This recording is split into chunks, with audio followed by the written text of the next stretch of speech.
Hi everyone, Evan Alexander here.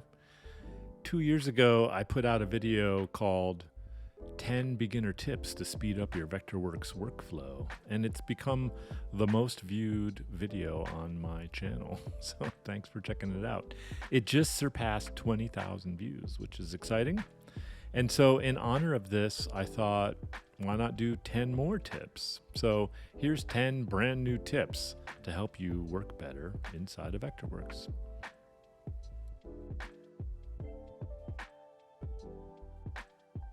Tip number 1, making shaded view look nicer. I'm going to jump into shaded view here, and this gives us pretty much what we would expect here. I'm going to come into my shaded options. So I've got draw edges turned on. My quality is set to high. This is where I kind of normally keep things. But I like to turn on a little ambient occlusion just to give things a little more dimensionality. And you can do that through the lighting options, which have now been nested inside of the shaded options. So if we click on this, this is going to bring up lighting options, and right here in the middle, ambient occlusion. And you'll see if I turn this on, in all the kind of edges and corners and recesses, it just gives me a little bit of shadowing. And I just like this kind of added dimensionality that it adds to it. You can play around with the attributes of this, the strength and the size of the AO. So dial this in to taste if you like it. I'm just used to working with it now. And then if you're having performance issues on a really large file, or you have an underpowered computer, then you might think about turning this off, as it's definitely going to put more work onto your video card.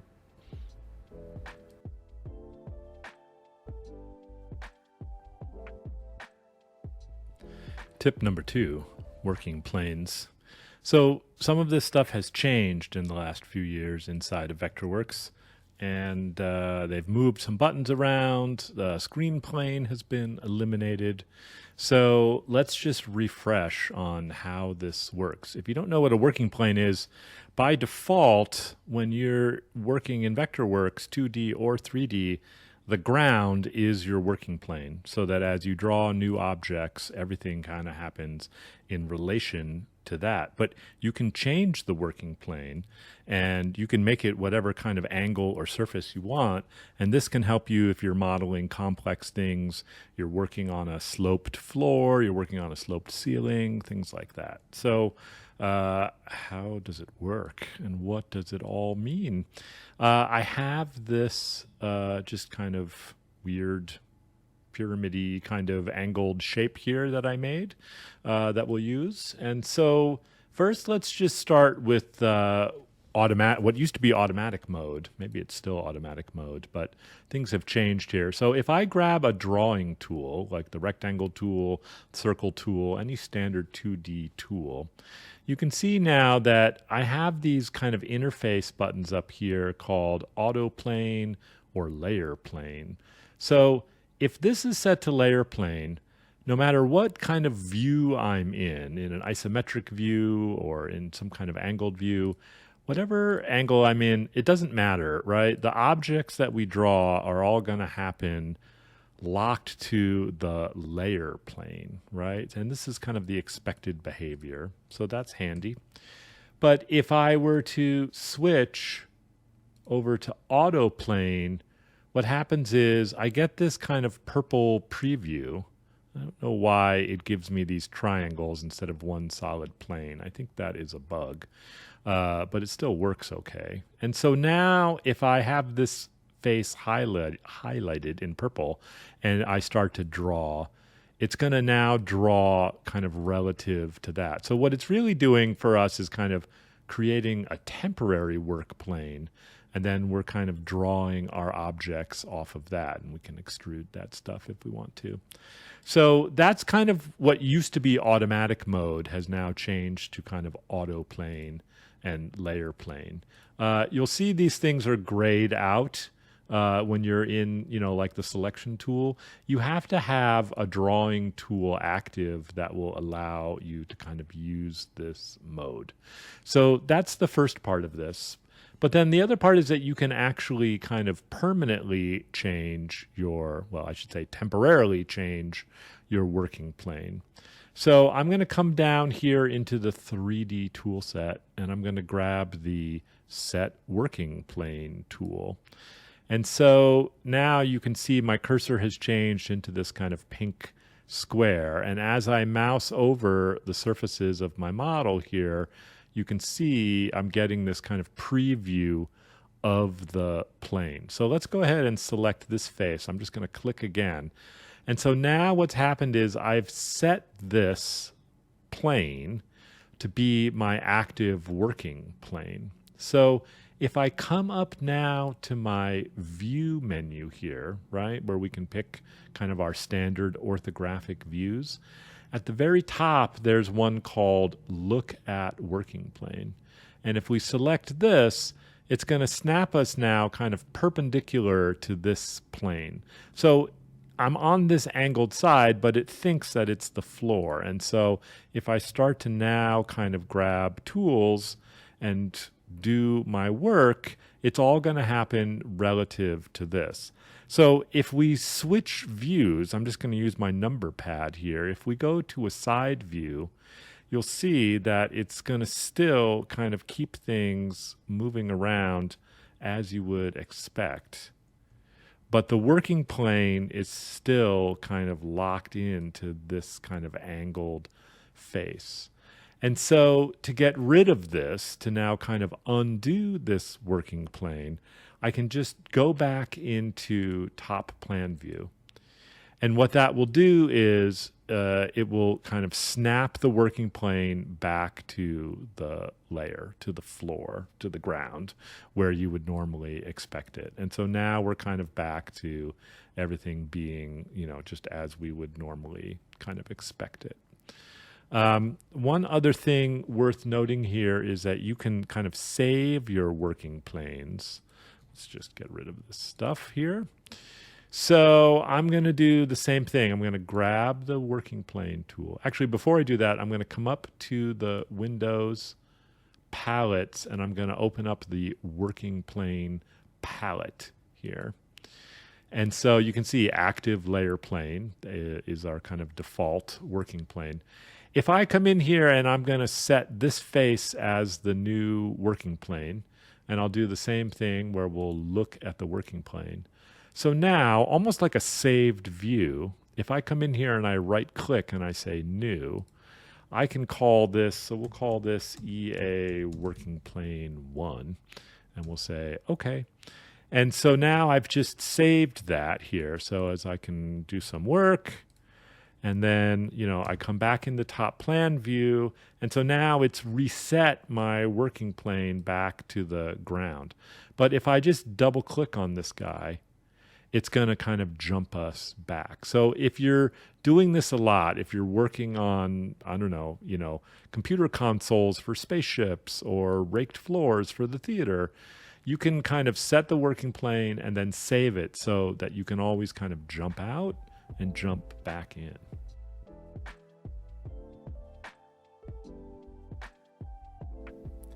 Tip number 3, sheet layer DPI. So I have a really basic setup here. I just have a sheet layer, and we have a viewport here of this piece of scenery in an isometric view, and we're in wireframe. That all looks good. Pretty standard setup here. Now, if I were to change this to shaded view, and it's going to ask me to update, and we update it, you're going to see that it looks pretty crummy, right? It's very fuzzy and very kind of jaggy. So why is that? Because we use shaded view while we're building the model, and everything looks really nice. So this comes down to sheet layer DPI, okay?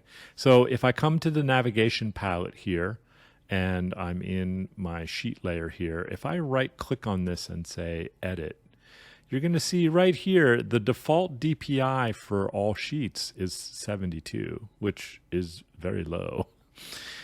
So if I were to up this to something like 300, now it's going to ask me to update again. But now you'll see, it'll take a second, now you'll see that our shaded view looks much better, right? Because it just has more resolution within the sheet to give us better quality. The thing to know is that obviously that's more math for the computer, and so this will slow down the rendering of your viewports. So I think the trick is to kind of find the happy medium here. So I usually use 150 DPI for almost everything. That seems to be kind of the good middle ground between quality and speed, but your mileage may vary here. So play around with this a little bit to find the right DPI for you. And then the final thought is that this happens per sheet. So if you have multiple sheets here, you're going to have to kind of set them individually for each sheet, set the DPI for each sheet individually.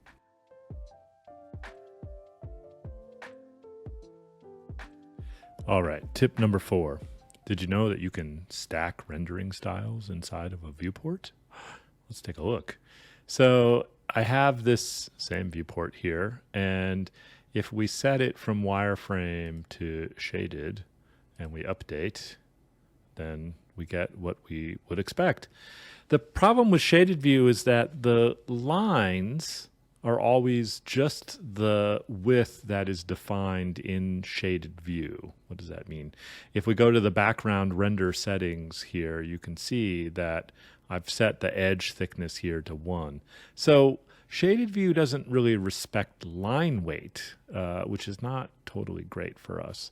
So sometimes you want more control than this. So what if we try, instead of going to shaded, we do something like Final Quality Renderworks. And now I update this, and it'll give it a second here to process. And so now what's happened is it's giving us this nice kind of shaded look, for lack of a better term, but we don't have the edges anymore because that's not part of Final Quality Renderworks. So what are we going to do? Well, we can actually stack rendering styles within one viewport. So we've been working here in what's called the background render, but there is also an area here for foreground render. So I have a few options here: hidden line, dashed hidden line, sketch, and wireframe, which I can kind of lay over the top of the base layer. So if I pick hidden line here, again, it's going to ask me to update. And it'll take a sec to process. So now what we have is we have the Final Quality Renderworks for the background and the hidden line for the foreground. And this is great because hidden line does actually respect line weight. And so you can kind of keep that aspect of your drawings, assuming you've set line weight in your model. And then you can mix and match anything that you want here. The foreground render is kind of limited to these basic kind of lined, views here, which, kind of makes sense. But the background render, that can be anything that you want. So if you want to get into some of these like more artistic render works, here's dashed hidden line on top of final render. I love the way this looks. So I try to do this a lot for my kind of detail ISO view viewports.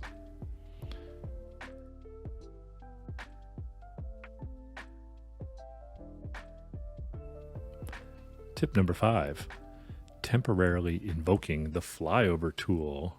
Dun, dun, dun. Before we get into this tip, I'm going to give you a 5.5 tip. If we grab the Shell Solid tool here, and I grab the end of this, and we run the command, it does what we think it does, right? It kind of shells out the shape, and it gives us this empty vessel. But did you know that if you actually were to grab both ends of the Shell Solid and run the command, it would knock away both sides and give you a hollow pipe? Ooh. So how do we do that? Well, to do that, we're going to need to invoke the Flyover tool temporarily. And here's why. I'm going to grab the solid shell tool. I'm going to select this side. Now I need to select the other end cap. and I can't do it. So even if I hit B for X-ray mode here, it's not going to let me grab it, and I can't get to it. So how can we get to this other side? Well, if I just jump to the flyover tool and I try to use that, you'll see that it drops my selection from shell solid because we've dropped the shell solid tool and we've switched over to the flyover tool. So we're kind of stuck here. So here's what we're going to do. We're going to grab the shell solid tool. We're going to select this side. So now I'm going to hold down the control key, and at the same time, I'm going to click my mouse wheel. Not roll it, but click it like a button. And when I hold those, it will temporarily invoke the flyover tool. And you can see that face is still active. And I can switch around until I let go. And then if I hold shift here, I can select this other side. And now when we run the command, you can see that we have a hollow pipe. So this temporary flyover tool, it doesn't matter what tool you're in. It's not specific to shell solid.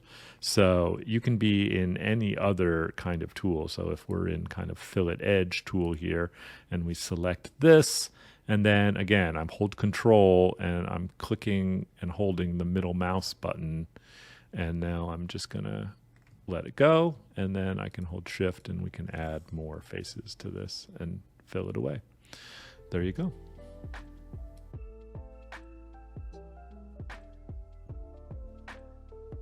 Tip number 6, close open curves. This one won't change your life, but if you have to do a lot of this work, this will be really handy. So I have this open shaped polygon drawn here. And let's imagine that we want to turn this into, the plan view of walls or flats. So what I'm going to do here is offset this. I'll grab the offset tool. My distance is set to 4. And I'm just going to offset in.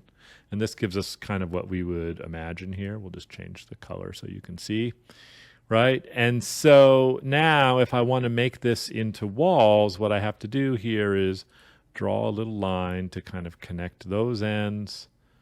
Draw a line here to connect those. I'm going to hit Command A and grab everything and say modify compose. And then we end up with the shape that we're after. I realize, of course, there are other tools and better ways to draw this, but hear me out. Let's undo all of that and go back to where we started with just the first shape here. So I have my first shape. So check this out. If we go to the offset tool and we click on the settings, the preferences for the offset tool, we can set our distance here. There's a little checkbox here that's called Close Open Curves. So if I check this and say, okay, and now when I run the command, it's going to automatically do all those other steps for us. It's going to keep our original polygon there, which is maybe good or maybe bad. In this case, we'll just throw it away. But it's made this into this closed polygon shape for me in one click, which we love. So not a major game changer, but handy when you need it.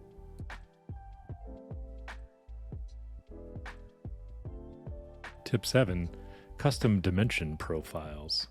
So you can style your dimensions any way that you want, and you can create your own kind of dimension style. So I have a viewport here on a sheet, a really basic just shape that I drew here. Let's go into the annotations.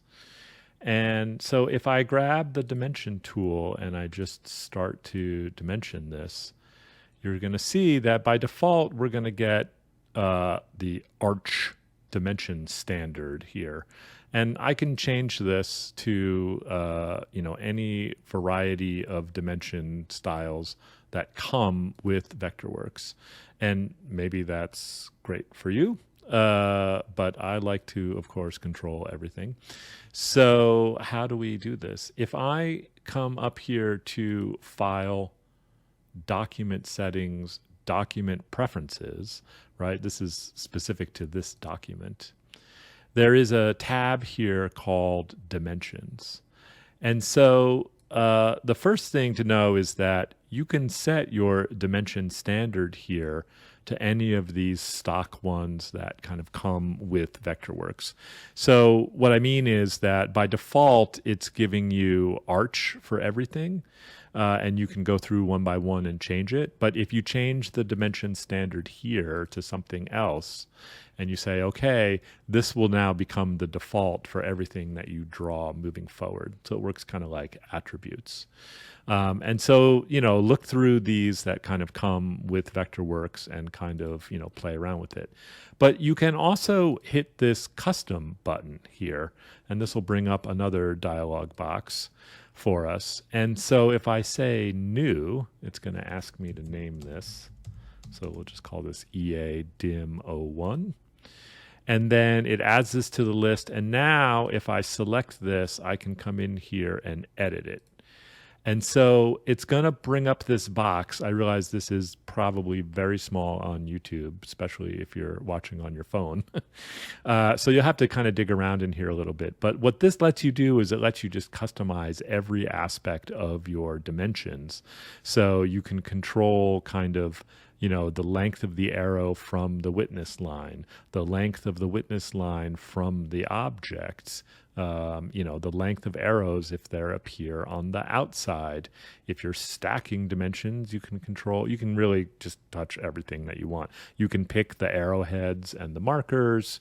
You can kind of set it up, any way that you want. And then this now becomes a dimension standard inside your drawing, and so you can choose EA dim, and now that becomes the default kind of moving forward.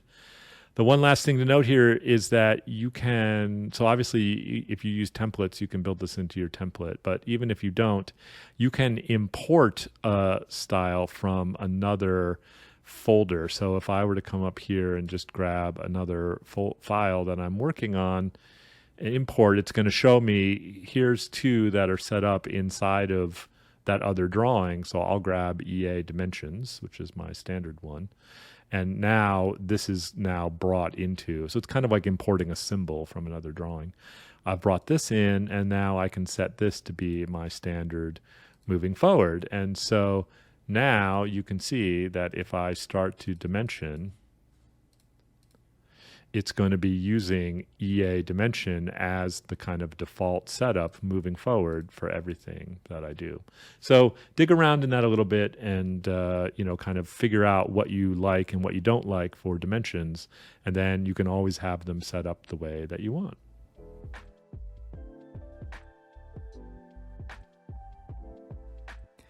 Tip number 8, naming your objects. This is not super helpful inside of Vectorworks itself, though I'd love to be proven wrong on that. So let me know in the comments if you do know of a reason to use this inside of Vectorworks. What I like about this is that when I export the geometry to Cinema 4D or Blender, then my objects have names and are not just called extrude, extrude, extrude, extrude along path, solid subtraction. So how do we do it? I have this simple model here. I'm just going to grab part of it here. I'll grab this baseboard. And so at the very bottom of the object info palette, it's probably been there all along and you didn't know it. There's a little field here for name. So I'm going to call this baseboard 1. And then click back out into the field. And so now I've named this. So when this gets exported to another piece of software, instead of being called solid subtraction or extrude along path, this will actually be named baseboard 1.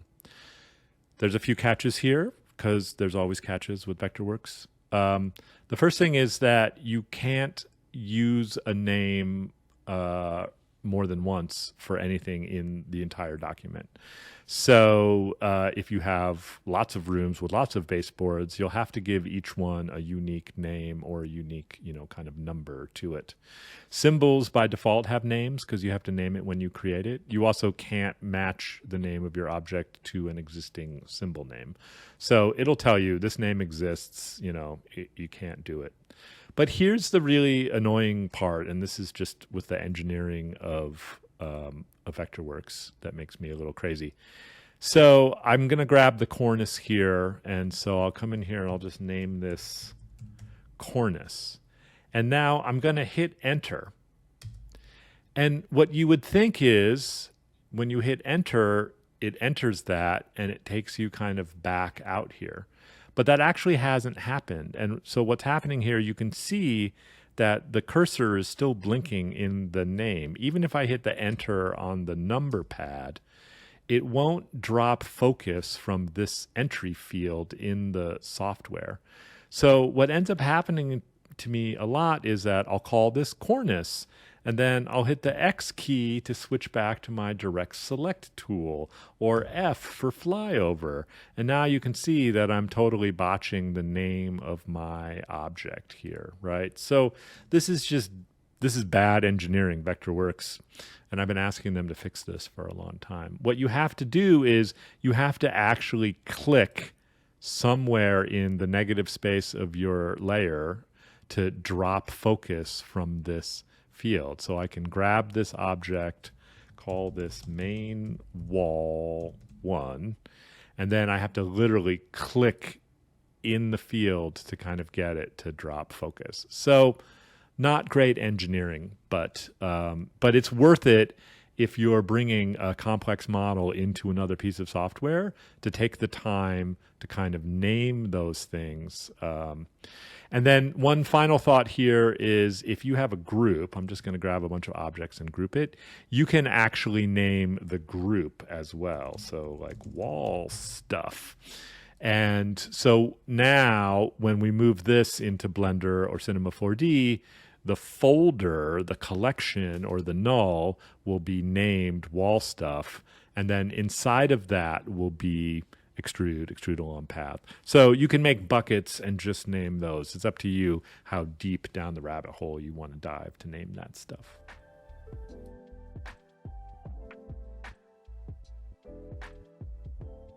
Number 9, convert to generic solid. Also on the list of unsexy workflow features, but here we go. If I go back to this baseboard here, you'll see that this is a solid subtraction. And if I double click on it, it wants me to edit the solid. You can see that first I've notched this away, and then if we double click on this again, we want to edit the solid again. And this is where we've solid subtracted the doorway. And then if now this is extrude along path, and if I double click on this, I can go back and edit the path or the profile. And that's great, right? We know from previous tutorials that we love parametric workflow.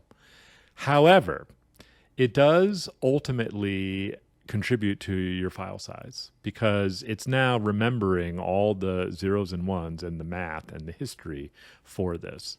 I think it's minor, but if you have a lot of this in a really complex model, in a really big scene, then it may be unnecessarily kind of contributing to your file size or the complexity of your project. And you just don't need it. So if you're still working on the design and you're editing this and things are changing, by all means, keep it parametric. But if it gets to a point where you don't need it to have all that history anymore, or you're struggling with your kind of overall file size, this may or may not help. So what do we do here? I'm just going to grab this object here. Now I'm just going to throw it into a group to isolate it. You absolutely don't need to do that as part of the process. I'm just doing this to help make it a little easier for us to see and to make it clear. And it's really easy. I'm just going to select the object and I'm going to say modify convert to generic solids. You have to know that this is a destructive process. So once you do this, you can't undo it. So if you are going to go through and do this, make sure you've made a copy of your file, a duplicate of your file, and that you're not kind of destroying the one, version of this object that you have on your computer. So I'm going to say convert to generic solids. It's going to panic and warn you that, once you do this, you can't do it anymore. So I'm going to say, okay. And so now you can see when we highlight this, it's now a generic solid. it still looks the same and it still acts the same, except that if we double click on it, nothing happens. It's lost the parametric history that kind of lived inside of it. So sad, but maybe useful, right? And you can still kind of manipulate it if you want. What does that mean? So, I can still come in here and grab this and, do like subtract solids. And so I can still work with it as an object. Now it's gone from being a generic solid back to being a solid subtraction. Because if I double click this, it's going to take me back one step. But this is still a generic solid. So getting further back in its history is gone. Okay. So, use this with caution. But once I have locked something in, especially if it's a really complex object with a deep history, I will convert it to generic solids just to kind of keep things clean, tight, and simple.